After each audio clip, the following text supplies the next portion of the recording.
वंदे मातरम, नमस्कार, जय श्री राम। कंगना राणावत को कौन नहीं जानता, बाबा रामदेव को भी कौन नहीं जानता, और इन दोनों के अपने अपने क्षेत्रों के बारे में कौन नहीं जानता, दोनों कहाँ से जुड़े हुए ये कौन नहीं जानता। लेकिन ये आपस में ही ये नहीं जानते कि ये कौन है। जब कंगना राणावत को हर एक फटे में टांग अड़ाने की आदत है तो बाबा रामदेव को उस पर प्रतिक्रिया नहीं देना चाहिए थी, और प्रतिक्रिया दी तो कम से कम बाबा रामदेव जी को भी ये ध्यान रखना चाहिए था कि वो मुंह फट और बोलने के बाद सोचने वाली महिला है। भारतीय जनता पार्टी ने सांसद बनाया हुआ है क्योंकि वो उद्धव ठाकरे के खिलाफ गई थी और आर पार की लड़ाई लड़ने वाली है। हिमाचली तेवर उसके पास में है और राष्ट्रवादी है, सनातनी है।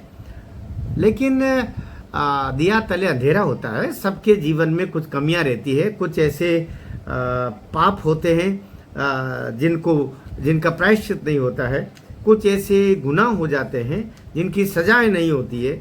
अब उनको लेकर के कोई अगर बोलेगा तो फिर ये न सोचे कि दूसरा कुछ न बोलेगा, क्योंकि मैं कंगना राणावत का पक्ष नहीं ले रहा हूँ, बाबा रामदेव जी का भी पक्ष ले रहा हूँ। बाबा रामदेव जी का तो अद्वितीय व्यक्तित्व है। बाबा रामदेव ने पूरा सिनेरियो बदल दिया है। संघ, बीजेपी, राष्ट्रवादी लोग, सनातनी लोग कब से स्वदेशी स्वदेशी स्वदेशी, लेकिन स्वदेशी को जमीन पर उतारने का काम किसी ने किया तो बाबा रामदेव ने किया है। आज भी संघ के शिविर हो, संघ के वर्ग हो, बाबा रामदेव की पतंजलि के ही सारे प्रोडक्ट वहां पर आते, सारे उत्पादन वहां आते, और लाखों लोगों को रोजगार देने का काम उन्होंने किया है। स्वदेशी की परिकल्पना को जमीन पर उतारा है। करोड़ों अरबों रुपया, अरबों डॉलर बचाए हैं भारत के। अगर बाबा रामदेव के उस पतंजलि बिस्किट नहीं होते तो जो पार्ले के बिस्किट आज भी 5 रुपए में मिल रहे हैं, 25 रुपए में मिलते।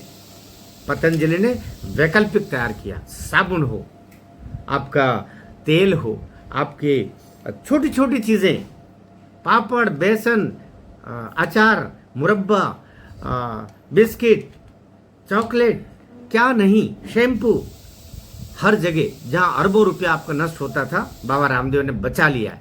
किसके लिए बचाया? उनके 10-20 औलादें पीछे रो रही है, बाबा बाबा बाबा तुम कहाँ हो, कब आओगे, घर कब आओगे। लालू यादव की तरह 10-15 बच्चे पीछे दौड़ रहे क्या? देश के जितने लोग हैं बाबा रामदेव की, वे मान के चलिए आत्मिक संतान है। बाबा उनके लिए लड़ रहा है।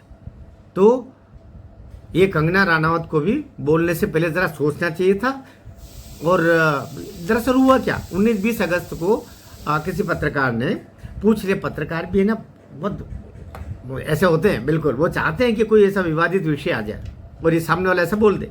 और जानते हैं कि ये कंगना राणावत इसी चक्कर में एयरपोर्ट पर चांटा भी खा चुकी है, लेकिन वो भी उसकी भी अकल ठिकाना नहीं आती। वो फटे में टांग अड़ाए बिना मानती नहीं। उससे जैन जी के बारे में पूछ लिया कि जैन जी के बारे में, तो उसने कहा कि जैन जी का मतलब होता है जैन गटर, अर्थात ये सब गटर मानसिकता है। अरे सब लोग जानते हैं कि गटर मानसिकता, लेकिन जैन जी सब तो नहीं है ना ऐसे। उसमें राष्ट्रवादी भी है, अच्छे बच्चे भी हैं, सनातनी बच्चे भी हैं। वो अभी जो आरक्षण के खिलाफ जो पूरा आंदोलन चल रहा दिल्ली में जंतर मंतर पर, कितने सारे उनके जितने आए थे उससे कई गुना ज्यादा आए। झारखंड में जो आंदोलन हुआ उसमें भी जैन जी थे, कितने सारे थे। जो दिल्ली के जो विदेशी इशारों पर नाचने वाले, जो डॉलर के टुकड़ों पर नाचे थे दिल्ली में, उनकी तुलना करते झारखंड में, रांची में जो इकट्ठे हुए तो कितने ज्यादा थे। उसके बावजूद कुछ सरकारी संपत्ति का नुकसान किया, किसी पुलिस वाले पर आक्रमण किया, किसी पुलिस वाले का सिर फोड़ा। तो कुल मिलाकर के बोलने से पहले थोड़ा सोच लेती। एकदम गटर तो नहीं बोलना था भाई। बोलने से पहले 1000 और तरीके थे, लेकिन ये भी मानती नहीं। वो एयरपोर्ट पर उस जो बीएसएफ की जवान ने इसको बता दिया था, लेकिन नहीं मानी। तो दोनों का गुनाह है, कोई सही नहीं है। आपका क्या क्या कहना है ये मुझे जरूर बताइएगा। भारत माता की जय।